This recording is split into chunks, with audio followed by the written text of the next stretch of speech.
Welcome to the Online Digital Marketing Podcast. We'll be discussing marketing strategies, trends, and tips that will help your business succeed in the digital age. Every episode, we'll be interviewing industry professionals and providing valuable insights on how to leverage digital tools for maximum engagement and ROI. Don't forget to subscribe so you can stay up to date on the latest trends in online marketing.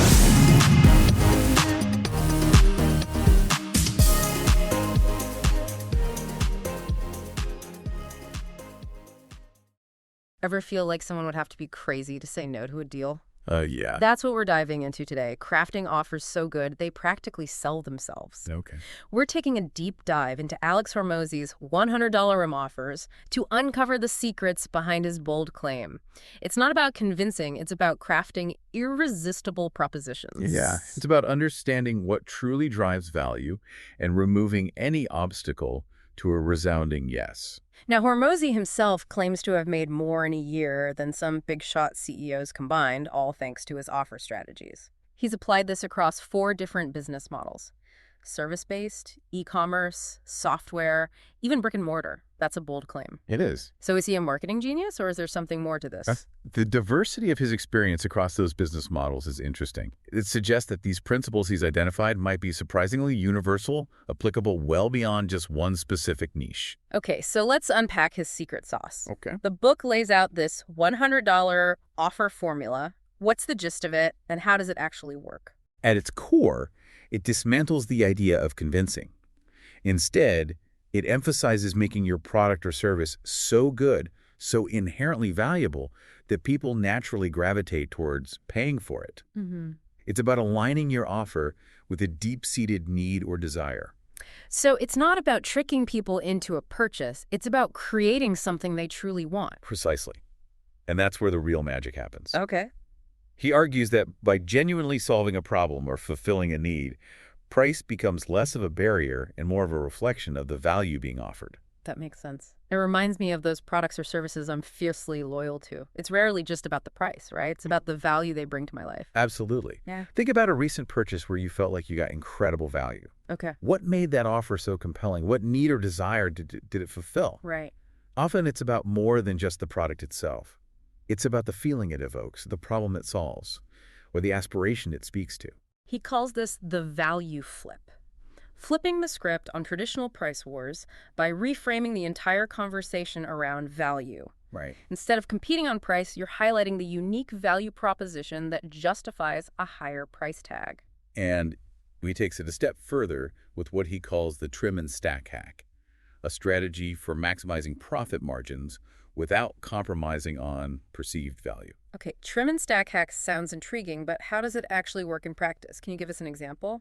Imagine a software company offering different subscription tiers. The trim and stack hack might involve strategically removing a few less essential features from the lower tier plan while simultaneously enhancing the value of the higher tier plan with exclusive bonuses or add-ons. This creates a clear distinction in value between the tiers, making the higher priced option appear even more enticing. So it's about creating a no-brainer decision for the customer who's looking for the most value, even if it comes at a premium. It's making that higher tier option a must-have instead of a nice-to-have. Exactly. And that's a key distinction. It's not about manipulating people into paying more. It's about strategically presenting options that align with their needs and budget. And that seems to be a recurring theme throughout the book, this emphasis on ethical marketing and genuine value creation. He's not advocating for shady tactics or quick schemes, but rather a sustainable approach to building a business that thrives on providing real value. Exactly. It's about building a business you can be proud of, one that creates win-win scenarios for both you and your customers. He also emphasizes the importance of guarantees, and not just any guarantees, but what he calls God mode guarantees. Yes. Okay. It's about eliminating any perceived risk for the customer, making the decision to buy a complete no-brainer. But what makes a God mode guarantee different from a regular guarantee? What makes it so divine? A God mode guarantee is about going above and beyond the typical money-back guarantee. Yeah. It's about crafting a guarantee so bold, so ridiculously generous, that it almost feels foolish for the customer not to take you up on it. I'm picturing something like, if you don't make 10 times your investment using my program, I'll personally fly you to Fiji and hand deliver you a suitcase full of cash. Well, Well, maybe not that extreme, but you're getting the idea. Yeah. Hormozi talks about guaranteeing outcomes, not just refunds. It's about aligning your incentives with the customer's desired results. So instead of just saying, love it or return it, it's about saying, achieve this specific outcome, or I'll make it right, whatever it takes. Exactly. It shifts the focus from simply avoiding a loss to actively pursuing a win. It instills confidence in the customer, knowing that you're fully invested in their success. That's a powerful way to build trust and credibility right from the start. Absolutely. And it ties back to the core principle of value creation. A God mode guarantee is essentially saying, I'm so confident in the value I deliver that I'm willing to put my money where my mouth is. Now, speaking of delivering value, Hormozi also talks about this delivery cube. It sounds a bit like a magic trick, making your product cost less to deliver while simultaneously providing more value to the customer. How is that even possible? It's not about literal magic, but rather about strategic optimization. He uses the example of transitioning from one-on-one client calls to pre-recorded video training. By systematizing the delivery process, he can serve a larger audience without increasing his overhead. So it's about leveraging technology and automation to streamline delivery without sacrificing quality or personalization. Precisely. And here's where it gets really interesting. By freeing up his time and resources, he can then reinvest in creating even more value for his customers. He might offer additional resources, bonus materials, or even personalized support within a community forum. So it's about working smarter, not harder. By optimizing the delivery process, you create a ripple effect of benefits, both for yourself and your customers. Exactly. And that ties into another key concept from the book. Fast beats free. Oh, yeah, I remember that part. Tell us more about that. It really challenged my assumptions about what people value. It's the idea that even if something is free, if it takes too long to obtain or experience, it loses its perceived value.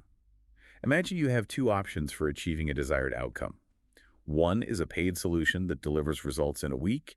The other is a free solution that takes 3 months. I know where this is going. Most people would gladly pay to save themselves 3 months of waiting. Exactly. Time is a valuable commodity, often more valuable than money itself.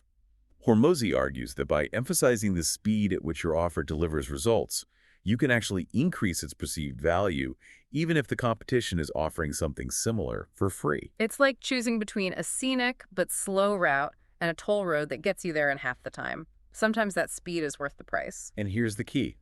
By streamlining your processes, by optimizing your delivery cube, you can actually achieve both speed and affordability.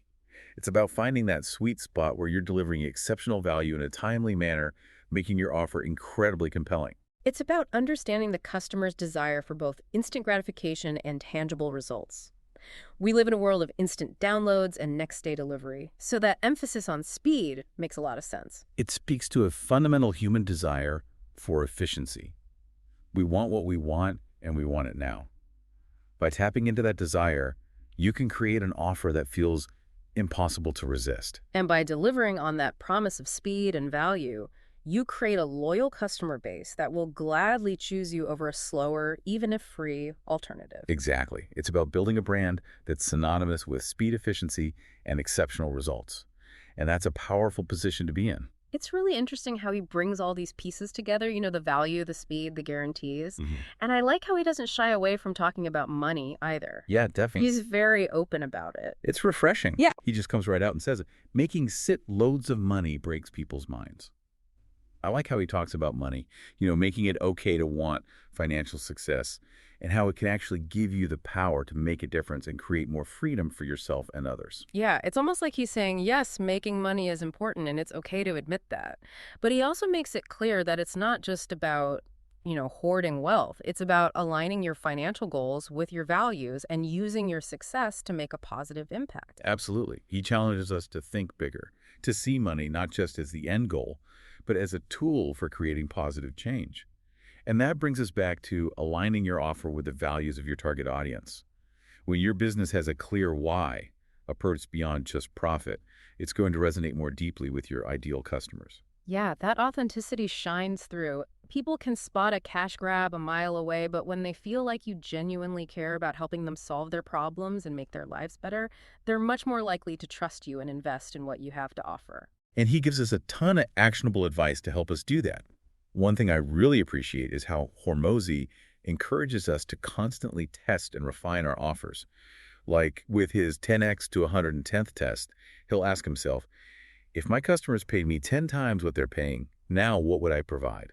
And if they paid 1/10, how could I make it even more valuable? That is such a good exercise. It makes you really think about what true value means at those different price points. Yeah. It's about understanding what your audience really needs and wants at different levels and creating offerings that speak to those needs. Exactly. It's about always striving to over-deliver, to create an experience that exceeds expectations no matter what someone is paying. Whether they're going for your entry-level product or your premium package, they should feel like they got a steal. Because that's what gets people talking, that feeling of, I got incredible value for my money. Word of mouth is so powerful. And these days, when everyone is vying for attention, positive word of mouth is priceless. You know, this whole approach feels like a breath of fresh air compared to the constant hustle harder, grind more messaging you always hear in the entrepreneurial world. Right.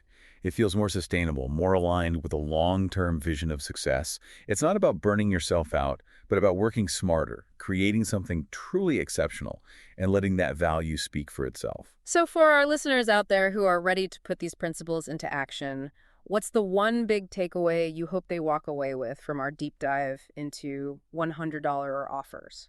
I think the most important lesson here is that building a successful business isn't about manipulation or tricking people. It's about really understanding your ideal customer, creating an offer that genuinely solves their problems and exceeds their expectations, and then presenting that offer in a way that feels like a no-brainer. It's about making it almost impossible to say no because the value is so clear, so undeniable, that saying yes is the only logical choice. Exactly. It's about making them think, where do I sign? And there you have it. Alex Hormozi's $100 offer formula, broken down. We've unpacked his key principles, explored real-world examples, and discovered how to craft offers that practically sell themselves. So what will you create? Remember, it's not about tricking people into buying, but about building something truly worth buying. That's how you build a successful and sustainable business. Ready to take your online business to the next level? Subscribe to our digital marketing podcast and then join our Accountability for Success Mastermind. With expert advice from industry leaders, you'll gain knowledge and insights that will help you succeed in today's digital marketing world. From social media strategies to search engine optimization, we have all the tools you need. Learn from successful entrepreneurs and take control of your online success. Join the Accountability for Success Mastermind now at bit.ly/AFSM podcast.